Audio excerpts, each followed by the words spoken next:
Bonjour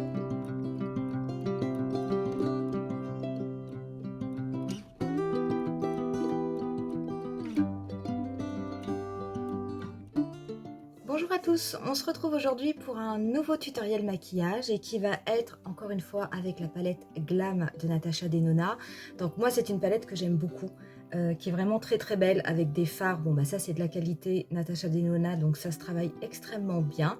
Donc c'est plutôt une harmonie de tons froid, donc c'est sûr qu'il faut aimer, mais moi elle m'inspire tellement que je pense que je vais vous faire une petite série avec plusieurs make-up donc qui arriveront au fur et à mesure des semaines, parce que je ne vais pas les mettre tous à la suite, ça risque d'être peut-être un petit peu redondant après pour vous.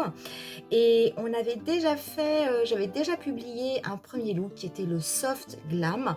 Là aujourd'hui on va faire quelque chose un petit peu plus avec le ton rose de la palette, un petit peu plus un sultry glam, un peu plus sensuel, très joli, très simple à refaire aussi. Donc pour ce qui est de mon teint, je l'ai déjà fait, donc je vous mettrai en barre d'infos toutes les informations avec tous les produits utilisés si ça vous intéresse. Et puis n'hésitez pas, si vous n'êtes pas encore abonné à ma chaîne et que vous voulez connaître toutes mes publications, n'hésitez pas à vous abonner. Et puis si vous aimez cette vidéo, n'hésitez pas à la liker. Et pour le tutoriel, je vous dis à tout de suite. Alors pour ce qui est des yeux, j'ai donc juste appliqué une base paupière que j'ai légèrement poudrée. Et on va commencer avec la teinte Outer Lid. Alors elle n'est pas pratique cette palette parce qu'il n'y a pas de nom de fard. C'est juste le nom des positionnements éventuels. Donc moi je vais prendre Outer Lid, celui qui est dans la dernière rangée, puisque vous en avez un sur la première rangée. Donc je vais prendre celui-là avec un pinceau sabot. Et on va l'appliquer sur le tiers externe de la paupière mobile. Et moi, comme j'ai une paupière qui est tombante, comme vous pouvez le voir, car si je le mets sur ma paupière mobile, une fois que je vais ouvrir les yeux, on ne verra absolument plus rien. Donc je vais légèrement le remonter un petit peu plus au-dessus de mon creux paupière, de façon à ce qu'il se voit. Donc hop, on va y aller. Donc je vais le déposer en oblique, mon pinceau en oblique, de façon à faire une démarcation pour éviter de descendre trop bas. Et je vais appliquer le fard d'abord en le tapotant.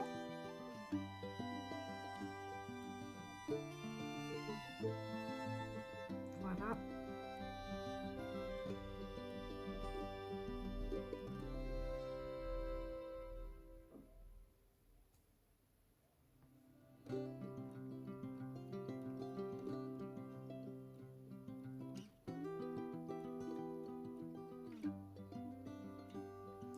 Voilà, et en remontant un petit peu au-dessus de mon pli paupière, vous pouvez voir, une fois que j'ouvre les yeux, on voit toujours le fard, ce qui fait que ça va me permettre d'avoir un maquillage qui sera quand même visible, qui ne va pas se voir que lorsque je vais fermer les yeux.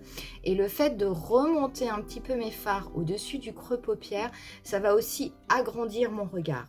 Alors c'est vrai qu'il y a des personnes, les personnes qui ont des grandes paupières mobiles, elles ne sont pas concernées, je dirais, elles peuvent rester sur leurs paupières mobiles. Mais pour les personnes qui ont des très petites paupières ou des paupières tombantes, si vous voulez avoir une sensation de regard un peu lifté ou de regard agrandi, je vous conseille de toujours dépasser votre fard et de le remonter un petit peu plus haut que le creux paupière.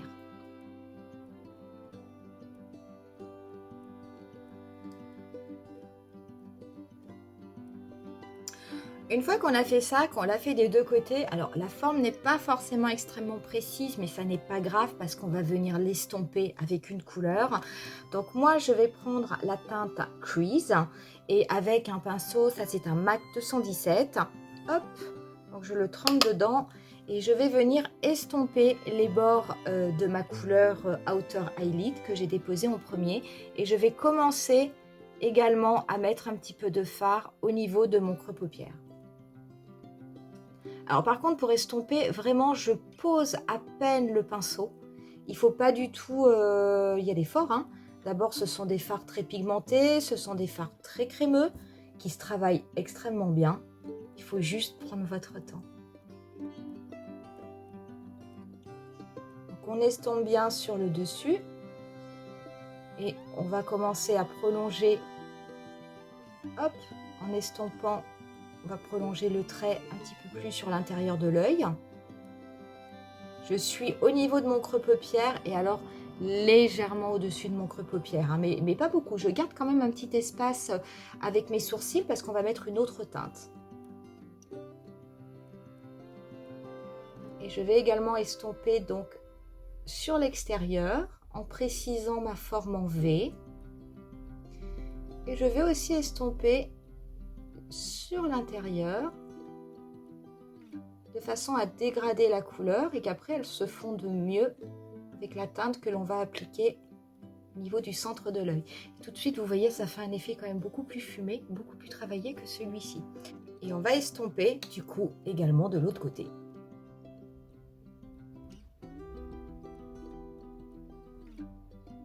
Donc quand vous vous maquillez, c'est vrai qu'on a tendance à avoir le nez sur le miroir. N'hésitez pas aussi à prendre un petit peu de recul parce que des fois, on voit un résultat au niveau du miroir et puis quand on se regarde avec un petit peu de recul, on peut s'apercevoir qu'il y a un œil qui est un peu moins intense que l'autre ou un petit peu moins estompé que l'autre. Ça permet quand même d'avoir on va dire une vision générale du maquillage et c'est toujours bien. Une fois que j'ai fait ça, je vais prendre un autre pinceau, ça va être un 231 de chez Zoeva, qui est également fluffy, mais qui est un petit peu plus rond que le 217. Et je vais prendre la couleur Transition, qui est une couleur grège, mate. Et je vais m'en servir pour continuer d'estomper la totalité du maquillage, donc mais uniquement dessus, de façon à bien flouter.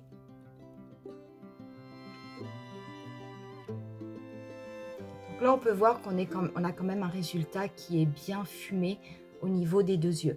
On va passer au niveau du centre de la paupière mobile et je vais appliquer la teinte qui s'appelle Center Eyelid, qui est une teinte qui est vers des reflets rosés et je vais l'appliquer au doigt. Donc elle est vraiment extrêmement belle, hein, et je vais l'appliquer au doigt, donc sur le centre de ma paupière mobile. Je vais laisser un petit espace au niveau du coin interne de mon œil, puisqu'on viendra mettre une autre couleur. Pour que ce soit un petit peu plus précis, je vais prendre là un pinceau ombre à paupières, celui-ci est de Sephora. Et je vais légèrement, voilà, ça va me permettre de mieux positionner mon fard et de mieux l'estomper au niveau de mon creux paupière, de façon à ce que ce soit un petit peu plus précis qu'avec le doigt. Pour ce qui est du coin interne, je vais prendre un pinceau, celui-là c'est un pinceau Real Techniques qui est assez dense avec des poils courts.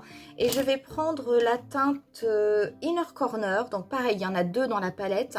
Moi je vais prendre celle qui est sur le rang du milieu, qui est extrêmement irisée, qui est un peu dans les tons champagne. Et on va l'appliquer sur le dernier tiers de l'œil, donc sur le coin interne, et je vais également le remonter au niveau de mon creux paupière sur le premier tiers, et je vais aussi l'appliquer au niveau du premier tiers de mon ras de cils inférieur.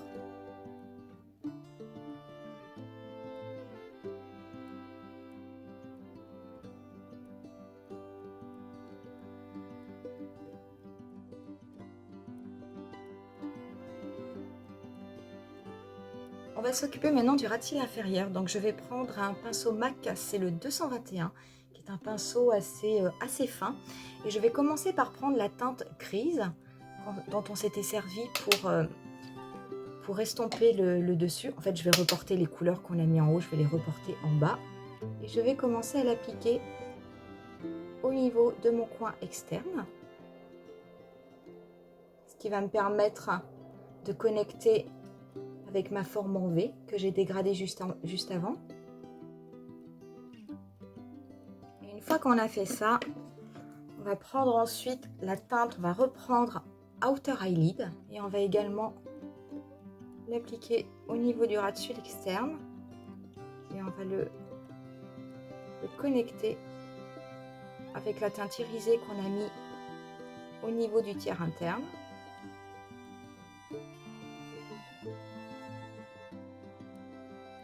Je vais prendre ensuite un petit peu la couleur Brow Bone, très légèrement, et je vais l'appliquer juste en dessous de mon arcade sourcilière.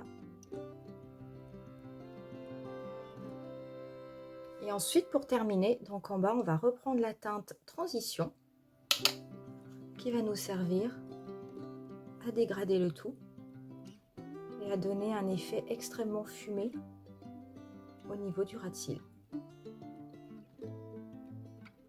Pour ce qui est du mascara, je ne vais pas mettre de fossile, donc je vais uniquement mettre un mascara. Je vais prendre le Better Than Sex. Je ne vais pas faire également de trait d'eyeliner. Et je l'applique par contre en haut, en bas, en faisant bien attention à bien ourler mes cils.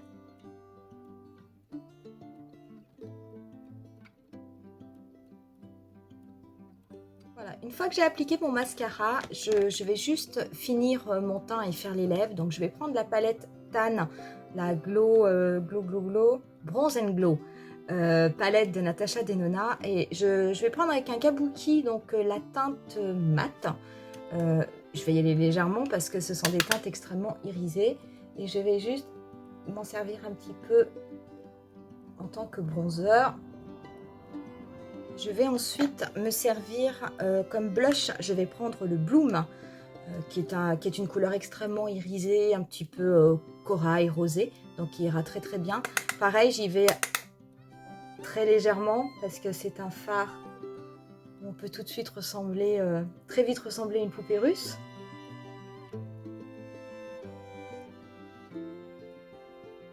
Pour ce qui va être de l'highlighter, je vais rester avec la palette Tan.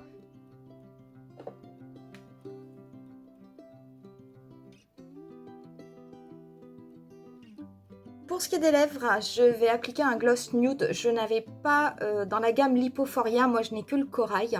Je n'avais pas le nude, donc j'en ai pris un autre de chez Kiko qui fera très bien l'affaire, hein, qui est très beau aussi. Donc je n'applique pas de crayon, pas de rouge à lèvres, simplement un gloss. Un petit peu de All Nighter d'Urban Decay. Et voilà pour le look final. Donc j'espère que ça vous aura plu. Et puis je vous laisse avec quelques photos et puis je vous dis à bientôt pour une prochaine vidéo. Bye!